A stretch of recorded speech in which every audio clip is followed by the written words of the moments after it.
ठीक है, सो अगर आप इसको देखें तो यहाँ पे ए बी और सी हैं, तो इसलिए इसके ऊपर जो है एक थ्री वेरिएबल फंक्शन को इम्प्लीमेंट करना आसान था। लेकिन अगर हमें कोई कहे कि इस मल्टीप्लेक्सर के ऊपर एक फोर वेरिएबल फंक्शन को इम्प्लीमेंट करो, तो उसके लिए डी है ही नहीं हमारे पास, सिलेक्ट लाइन डी है ही नहीं, तो कैसे इम्प्लीमेंट करेंगे?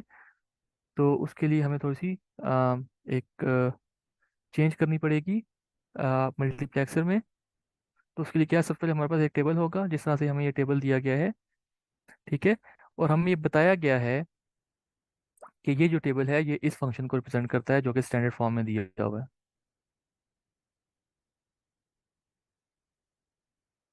ठीक है,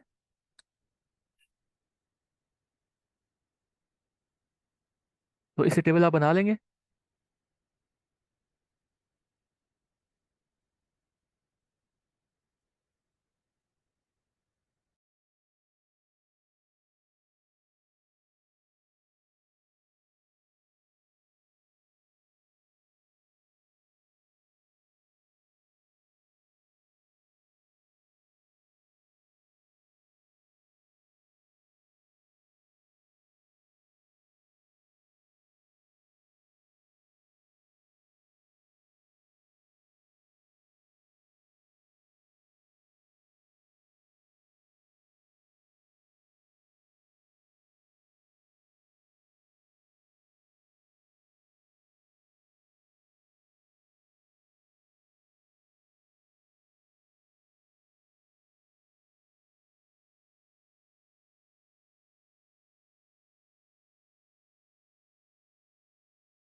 रुबाब, आपको क्या क्या समझ नहीं आ रही इसमें? क्या चीज़ समझ नहीं आ रही? इतना सिंपल है, फ्रॉम डे वन मैं आपको बता रहा हूँ कि आपने कैसे एक्सप्रेशन से टेबल बनाना है, आप हैंडआउट्स नहीं पढ़ रहे हैं। इसमें तो कोई डिफिकल्टी नहीं होनी चाहिए। देखें, इसमें हमारे पास चार वेरिएबल्स हैं, चार इनपुट्स हैं, ए बी सी और डी। और जो एफ है हमारे पास आउटपुट है। सिर्फ आप टेबल बनाएं, बाकी ये जो लास्ट कॉलम है इसको छोड़ दें। ठीक है, सो फॉर एग्जांपल यहाँ पे देखें, पहली हमारे पास जो टर्म थी, ये सारे कंप्लीमेंट हैं, इसको हमने शो किया 0 0 0 0। फिर हमारे पास आ गया 0 0 0 1। फिर आ गया हमारे पास 0 0 1 1। फिर आ गया, एक्सक्यूज मी, 0 1 0 0। फिर आ गया हमारे पास 1 0 0 0, 1 1 0 0, 1 1 0 1, 1 1 1 1।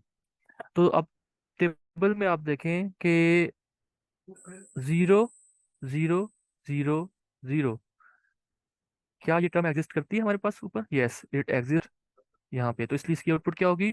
1। इस तरह से 0 0 0 1 के लिए आउटपुट क्या होगी? 1। 0 0 1 1, आउटपुट क्या है? 1।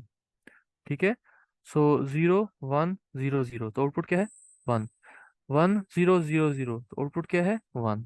ठीक है, सो 1 1 0 0, उसके बाद अगेन 1 1 0 0 के लिए आउटपुट 1 है।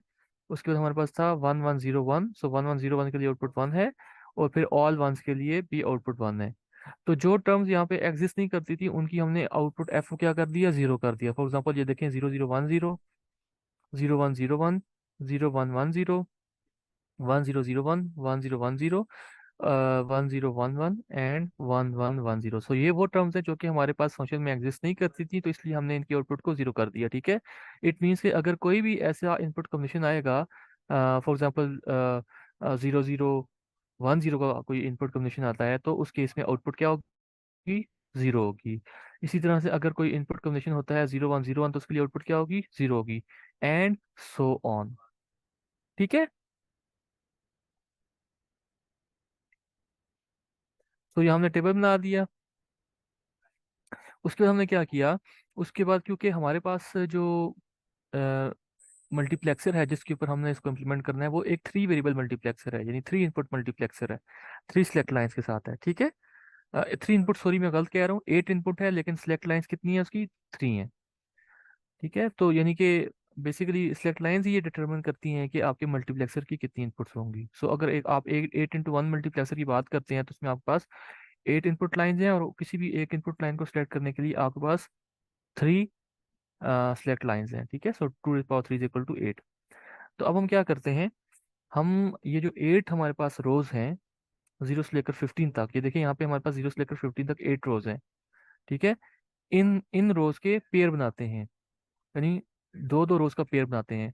लेकिन पेयर आपने रैंडमली नहीं बनाना, आपने उनकी प्रॉपर्टीज देखनी है कि अगर किसी भी दो रोज की प्रॉपर्टी कॉमन है, ठीक है, यानी उनमें वेरिएबल्स कुछ कॉमन है, वेरिएबल की वैल्यूज, तभी हम उनकी ग्रुपिंग करेंगे। सो फॉर एग्जांपल यहाँ पे आप देखें कि हमने रो 1, रो 0 और रो 1 की ग्रुपिंग की है।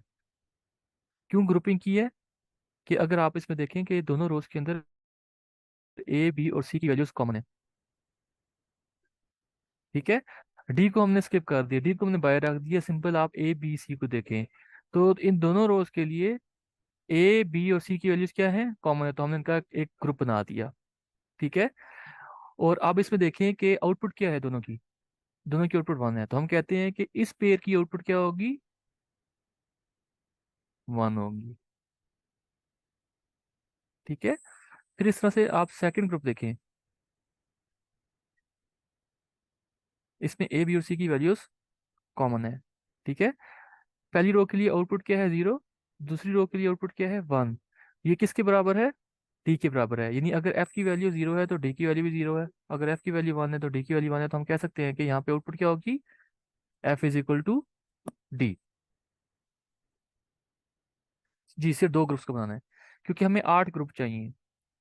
ठीक है, क्योंकि हम इसको 8 × 1 मल्टीप्लेक्स के ऊपर इम्प्लीमेंट करने जा रहे हैं, तो हमें 8 ग्रुप्स चाहिए, तो दो दो रोज का ग्रुप होगा। ओके, थर्ड ग्रुप देखें जरा।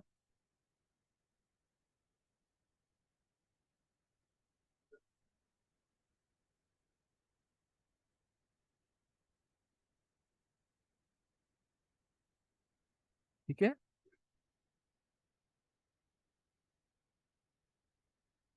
तो यहाँ पे देखें, जब डी की वैल्यू 0 होती है तो एफ की वैल्यू 1 हो जाती है, जब एफ की डी की वैल्यू 1 होती है तो एफ की वैल्यू 0 होती है, तो हम कहते हैं कि आउटपुट हमारी एफ क्या होगी, F is equal to D complement.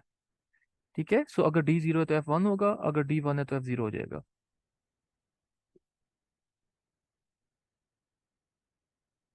Next देख लें। यहाँ पे दोनों के लिए आउटपुट 0 है, तो हमने कह दिया इसको एफ इज इक्वल टू 0। ये समझ आ रही सबको?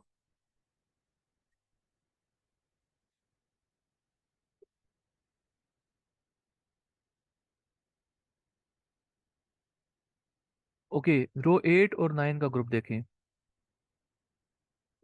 It is again equal to F is equal to D complement, क्योंकि जब डी 0 होता है तो एफ 1 हो जाता है, और जब डी 1 होता है तो एफ 0 हो जाता है। ठीक है। सो एफ हमारे पास आउटपुट है, ये याद रखना है, डी वेरिएबल है, एफ आउटपुट है। रो 10 और 11 को देखें।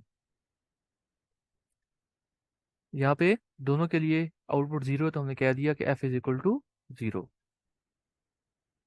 रो 12 और 13 को देख लें।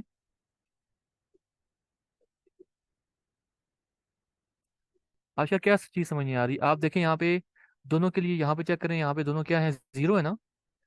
ये देखें, एफ को शो कर रहे हैं, दोनों 0 हैं, तो इसलिए हमने लिख दिया एफ इज इक्वल टू 0। ठीक है। रो 12 और 13 को देखें, यहाँ पे एफ की क्या वैल्यू है, 1 है दोनों के लिए, तो हमने लिख दिया एफ इज इक्वल टू 1। और जो लास्ट हमारे पास पेयर है, रो 14 और 15 का, इसमें देखें एफ और डी आपस में इक्वल है, यानी जब एफ 0 है तो डी भी 0 है, जब एफ 1 है तो डी 1 है, तो ये हमने लिख दिया F is equal to D. So ऐसे हमने क्या किया कि हमारे पास जो टेबल था जिसमें 16 रोज थी, उसको हमने कन्वर्ट कर दिया 8 रोज के, यानी 8 पेयर्स में। ठीक है, 8 पेयर्स में, और यानी 8 हमारे पास पेयर्स होंगे। ठीक है। सो अब हम इसको इम्प्लीमेंट करेंगे किसके ऊपर, मल्टीप्लेक्सर के ऊपर। तो मैं ज़रा इसको साइड पे रख देता हूँ। ठीक है। और मैं यहाँ पे इलेक्ट्रॉनिक्स वर्क बेंच ओपन करता हूँ।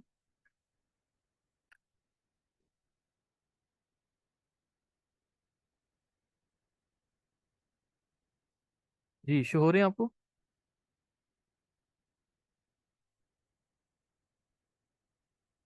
ओके। सो हम ये जो फंक्शन है हमारे पास, ये जो टेबल था, इसको हम अब इम्प्लीमेंट करेंगे किसके ऊपर, 8 × 1 मल्टीप्लेक्सर के ऊपर। तो 8 × 1 मल्टीप्लेक्सर कौन सा है? 74151, इसको एक्सेप्ट किया।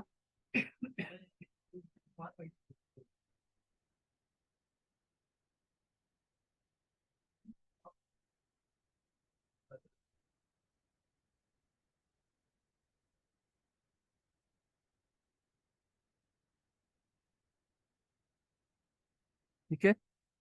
तो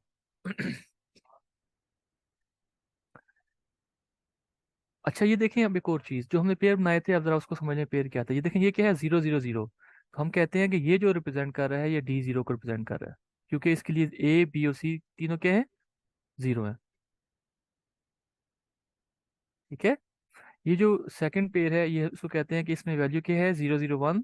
तो इसको कहते हैं D1 है। ये इसको कहते हैं D2। इसको कहते हैं D3। इसको कहते हैं D4, D5, D6,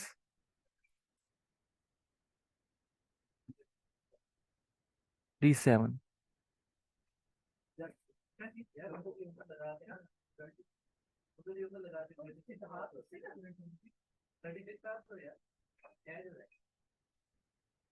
ठीक है। तो हमने यहाँ पे हर जो पेयर था उसको नाम दे दिया। और नाम हमने वैसे नहीं दिया, हमने वैल्यूज देखी हैं कि देखिए, पहला जो पेयर है उसमें ए बी और सी की वैल्यूज ऑल जीरोज हैं, so all zeros is equal to D0। So यहाँ पे आउटपुट क्या है? यहाँ पे आउटपुट क्या है? 1 है। इट मीन्स कि D0 को हम VCC के साथ कनेक्ट कर देंगे।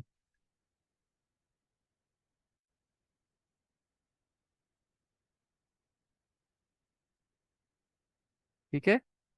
और कौन सा ऐसा पेयर है जिसके लिए आउटपुट 1 है? देख के बताएं कि और कौन सा पेयर है जिसकी आउटपुट 1 है, यानी जिसमें F की वैल्यू 1 है? D6। Very good. सो D6 को भी हम VCC से कनेक्ट कर देंगे। ओके। अब कौन कौन सी ऐसी हमारे पास आउटपुट्स हैं, कौन कौन से ऐसे पेयर है जिनके लिए आउटपुट 0 है? D3 और D5, ऐसा ही है।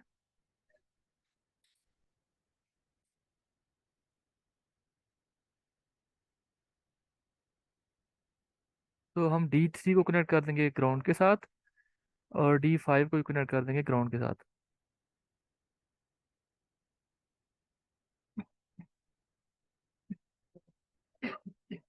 ठीक है।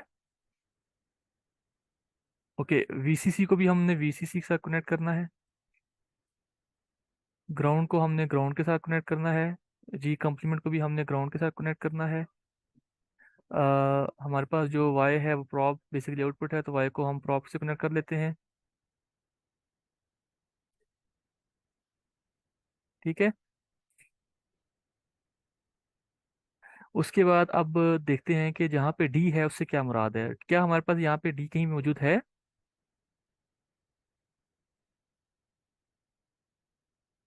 नहीं है ना। तो D कहाँ से लेके आएंगे?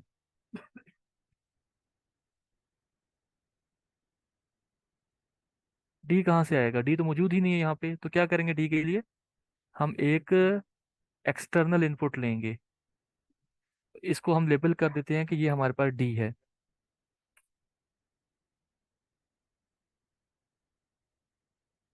ठीक है। सो देखिए, यहाँ पे हमारे पास इसमें D मौजूद नहीं था। तो जहाँ पे output F is equal to D है, किस किस के लिए F is equal to D है? D1 के लिए। D1 के लिए F इज इक्वल टू क्या है? D है। सो हम D1 को कनेक्ट कर देंगे इस, जो हमारे पास एक,